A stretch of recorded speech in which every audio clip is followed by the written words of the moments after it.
My name is Ron Dillard.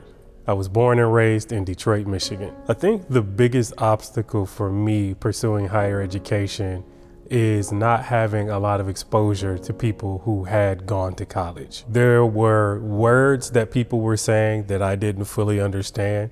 For example, the word syllabus. This is a word that I use often now, but at the time when I first heard it, I didn't know what it meant. So I would say that being a first generation college student, even the language was unfamiliar to me. Challenges with professors in college was not necessarily a part of my journey, but there was a challenge that I faced in high school when I had a teacher who believed that I had a learning disability. I didn't believe her when she said that I had a learning disability.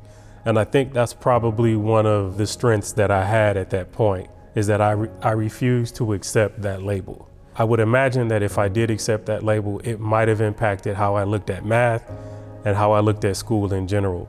But as I moved forward in college, math and science were two of my strongest subjects. There were many people who were in my corner.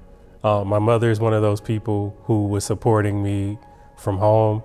She was writing those checks. She was sending me encouraging words. One of my best friends, Patrick, actually attended Western the semester before I did. And he would call me, almost nagging me constantly to apply. And I eventually applied. But when I applied, I really didn't expect to get in and go to college, but I was admitted. And once I got admitted, I felt like, well, I need to see this through. And so I took this journey step by step. And eventually those habits developed into practice, and that practice led to graduation.